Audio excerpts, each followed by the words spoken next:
ఒకరోజు అడవిలోని సింహానికి ఒక అనుమానం వచ్చింది. నానుంచి దుర్వాసన వస్తుందేమో అని డౌటుగా అనిపించింది. దాన్ని ఖచ్చితంగా తెలుసుకోవాలని డిసైడ్ అయ్యింది. అందుకోసం అడవిలో ఒకచోట నిలబడి ఎవరు వస్తారో చూడసాగింది. అదే సమయంలో అటుగా ఓ జింక వెళ్తోంది. వెంటనే దాన్ని పిలిచి, జింకా, జింకా, నా దగ్గర దుర్వాసన వస్తుందా అని అడిగింది. సింహాన్ని చూసి భయపడ్డ జింక, అవును మహారాజా, నిజంగానే వాసన వస్తోంది అని చెప్పింది. దీనికి కోపం వచ్చిన సింహం, అంతేనా, నన్నేనా నిందిస్తావు అంటూ వెంటనే దాన్ని చంపేసింది. తర్వాత ఒక కోతి అటుగా వస్తోంది.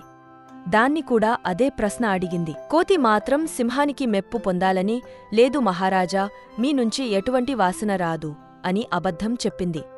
కాని సింహం కోపంతో, నన్నే మోసం చేయాలనుకుంటావా అని కోతిని చంపేసింది. ఇంతలో ఓ నక్క అక్కడికి వచ్చింది. దాన్ని కూడా సింహం పిలిచి, నాకు ఏమైనా వాసన వస్తుందా అని ప్రశ్నించింది.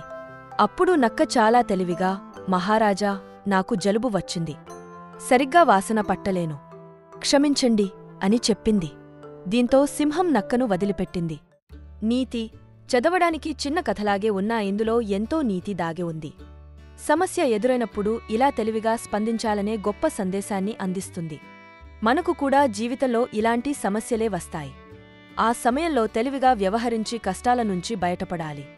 మరీ ముఖ్యంగా అనవసర విషయాల్లో ఇరుక్కొని జీవితాన్ని కష్టంగా మార్చుకోకూడదు. మా వీడియో నచ్చితే లైక్ చేసి సబ్స్క్రైబ్ చేయండి.